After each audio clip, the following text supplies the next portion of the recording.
Assalamualaikum warahmatullahi wabarakatuh. Selamat pagi anak-anak, apa kabar semuanya?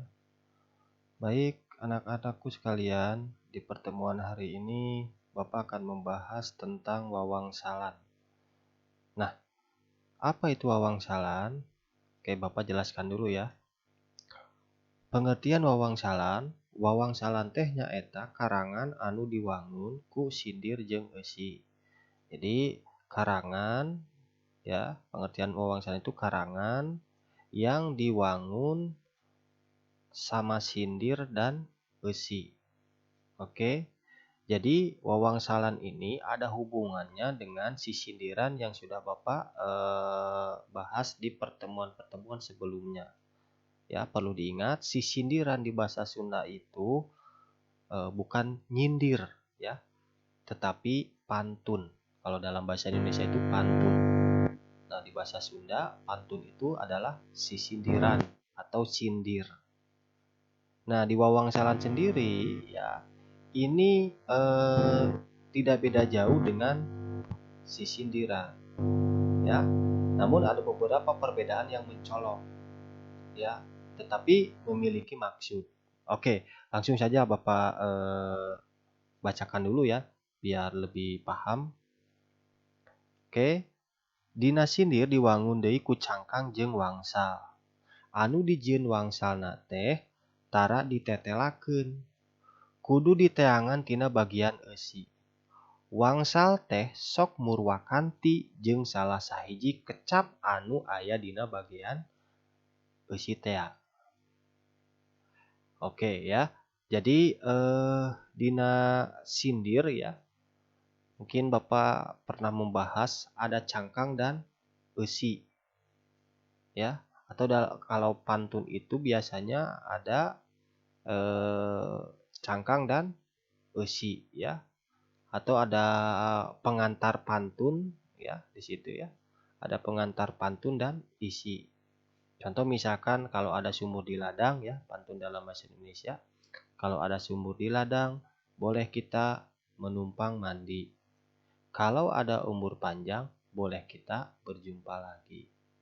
Kalau ada sumur di ladang, boleh kita menumpang mandi. Nah, itu disebutnya cangkang atau sampiran dalam bahasa Indonesia itu, atau pengantar pantun.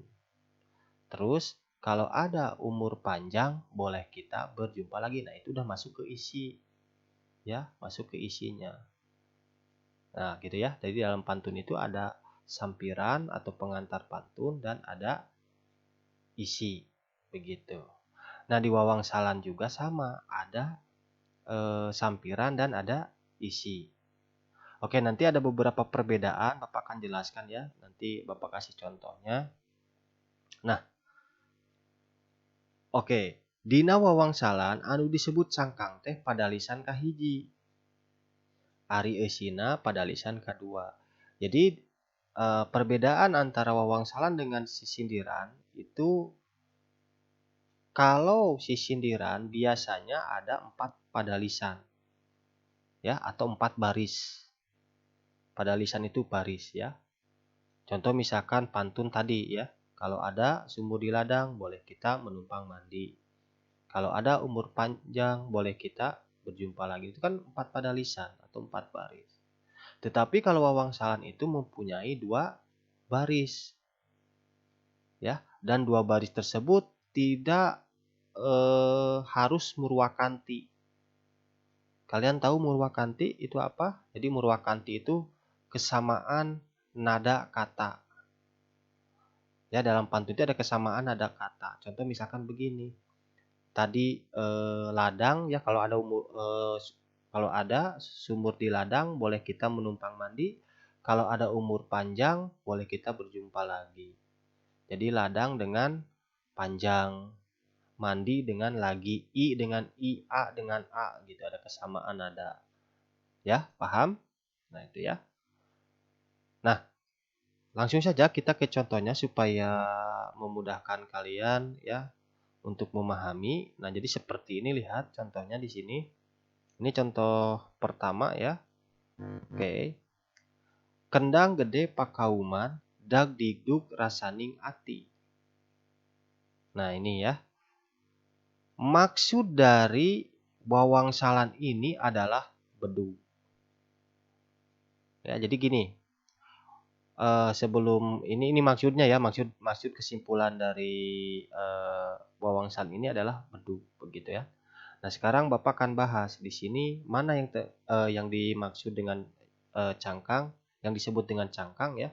Bagian mana disebut dengan cangkang dan bagian mana isinya gitu kan.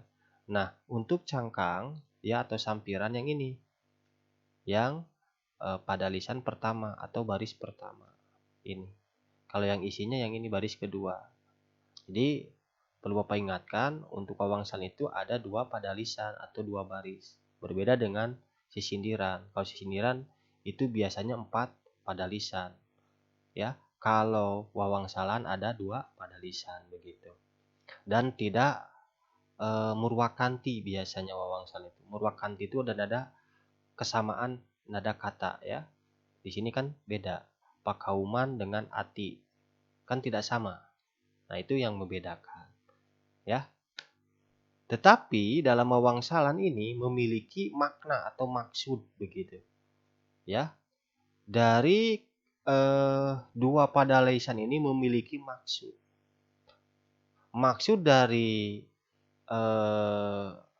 dua pada lisan ini ya atau dua baris ini ya, dua kalimat ini yaitu merujuk ke bedug begitu. Jadi kalau dalam tebak-tebakan begini, misalkan ada kendang terus dipukul-pukul ya, itu apa? Ayo. Nah, gitu kan. Oh, itu bedug. Nah, jadi seperti begitu. Nah, ya. Oke, langsung kita ke contoh 2. Misalkan mesin ketik elektronik dipakena kuno pinter. Ini maksudnya adalah komputer. Nah, jadi ada maksudnya begitu. Ya. Nah, gitu. Jadi untuk contoh kedua ini cangkangnya yang pada lisan pertama. Dan isinya yaitu di pada lisan kedua. Ya. Jadi kalau kalian sudah paham dengan sisindiran yang sudah Bapak bahas sebelumnya, ya pasti mengerti apa yang Bapak sampaikan. Karena Bapak telah membahas apa itu cangkang dan besi. Nah, ini juga di wawangsalan juga hampir sama ya, gitu. Namun bedanya ya yang mencolok tidak ada murwakanti begitu di sini. Ada kesamaan nada. Dan jumlah pada lisan juga wawangsalan itu ada 2.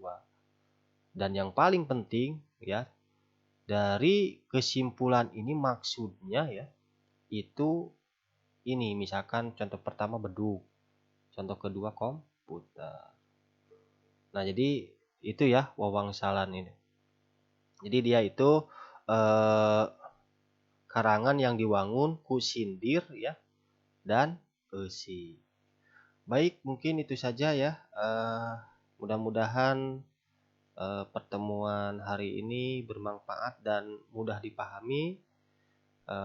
Kalau nanti ada kurang jelas atau kurang paham bisa ditanyakan ya via email Bapak ya di irfanrodriguez@gmail.com. Itu saja dari Bapak, sekian dan terima kasih. Assalamualaikum warahmatullahi wabarakatuh.